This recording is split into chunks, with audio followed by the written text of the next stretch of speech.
Okay, just 2 more to go. 11. Find the area of the figures below, considering that all the angles are right angles. So these both are irregularly shaped figures, so what we're going to have to do is simply break them into easier figures to work with. So we can see by just drawing something here, we now have a rectangle, and this right here. And so if we go around here, we can say that's 3 and 2. This would be 3 and 2. So area equals length times width.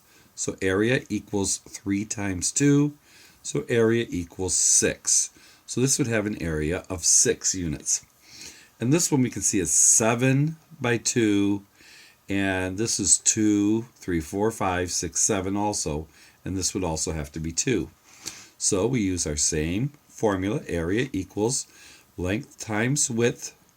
Area equals, the length would be 7, the long side. We'd have to add those together, but we'd still get 7 times 2.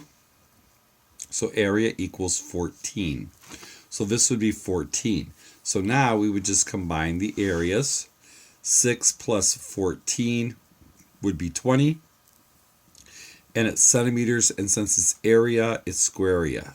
20 centimeters squared is our area for this one. So once again, break it into rectangles and squares and even triangles. So here we have another one. So we can divide this many different ways. If we wanted to, we could divide this here.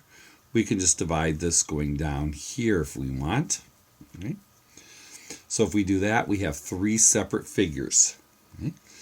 And now for this though, we notice that we don't have all of our measurements. Okay.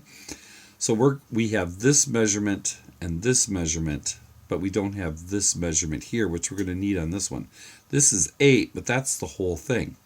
So we know this whole thing all the way across is 8.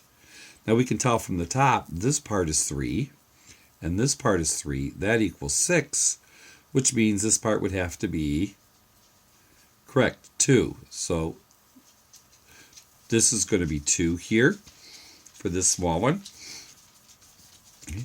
Now, if we're going to do this right here, we can look, this is 4 all the way down.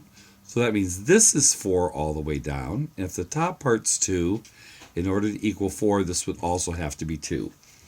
Okay. So now we can take a look and we can see this is 3 times 3.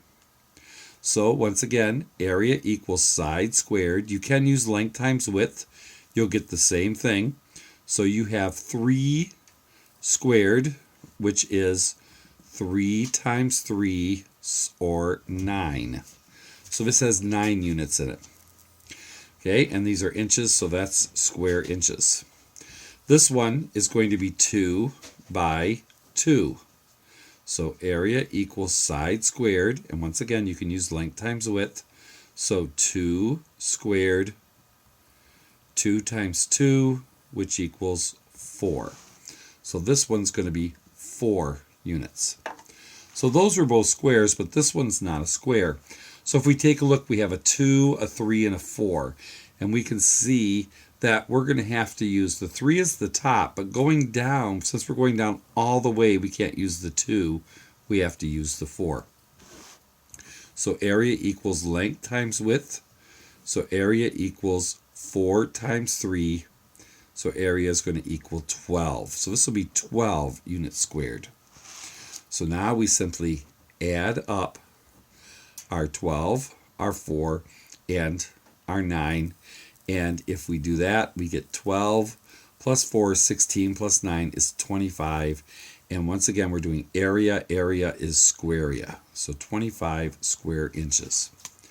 Now, once again, we can do the same problem and divide it differently. If we wanted to, we could have divided it across like this and gotten a different one.